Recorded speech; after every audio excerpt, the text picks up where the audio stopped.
Back in September, I headed to Hampshire to meet with Chris Soper and Tim Lester, who were heading out on some fresh stubble to mop up a few foxes. Arriving at Chris's, I found Tim feeding his bird. This is Blaze. She's a female Perilana falcon, hybrid, used for bird control on the landfill sites and various other sites that we cover. She's basically trained as a rook falcon. She will chase gull, but she won't take gull, she's not quite big enough. You've been working her today? Yeah, I've been down at Lymington today. She's been doing urban bird control off of factory roofs. As you can see, she's looking for food at the moment. I haven't quite fed her yet. She's been working, she's only had a few little tidbits. I'll just feed her a couple of chicks now, and then tomorrow she'll be on landfill and doing what she does best. With Blaze fed and watered, we caught up with Chris. I'm Chris Soper and I run CMS Vermin Control. We control foxes over 11,000 acres, and I'm very lucky to have Tim Lester, who comes along and gives us a hand. He's an excellent shot. Where we're going to tonight, we've had a real disaster really with this summer's weather, and poor keeper down there has only just managed to let his birds out. 4 or 5 combines turned up in the last 2 days, cut all the crops in one hit, and lo and behold, he's shooting tomorrow. Chris has just gone off to make a cup of tea before we set off. Paul Machin has just arrived. Paul is the other part of the team tonight. I'm Paul Machin. Tonight I'm shooting Remington SPS 243 with an Accuracy International stock on it and an ASE sound moderator. With the light fading, we loaded the truck and headed out onto the stubble.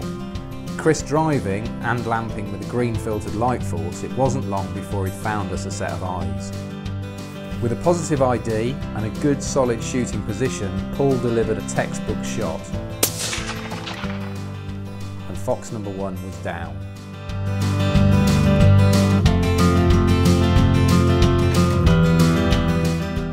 Moving on, and with Tim now on the rifle, we were seeing plenty of roe, and fox number 2 took us a bit by surprise. As we come round the corner, Chris saw the eyes of this fox. It needed to be a quick shot because it looked like it was going to move. It won't be taking any more pheasants or partridges. The next few hours provided many false alarms.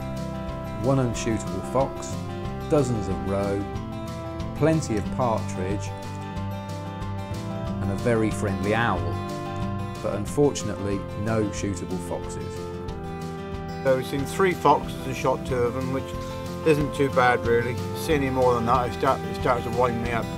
We must have covered 5,000 acres tonight, and seen 3 foxes. Well, yeah, that's okay, you can live with that. With 2 in the bag, I headed home, and it wasn't long before we'd planned round 2.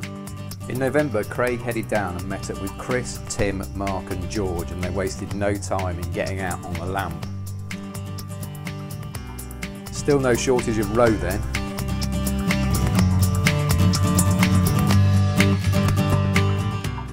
It wasn't long before Mark needed to show off his skills, and did so in style with a perfect chest shot for fox number 1 of the night.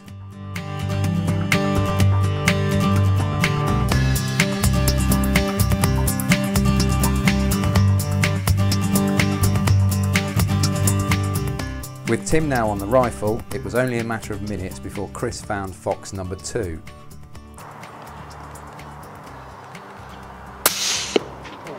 And Tim delivered another perfect chest shot.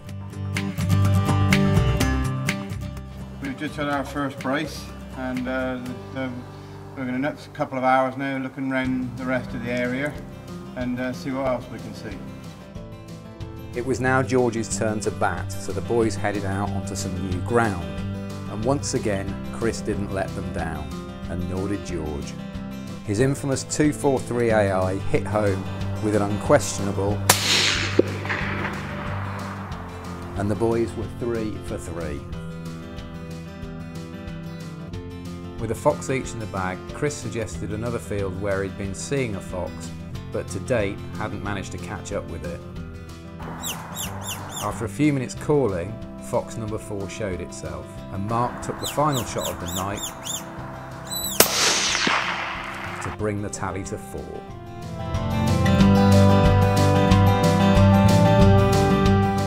Well, we concluded our second part of this ground, and we come across another brace. One vixen taken out by George, and the another dog taken out by Mark.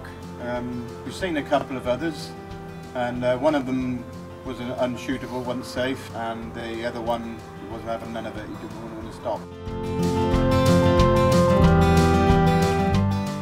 2 nights, 6 foxes, job done.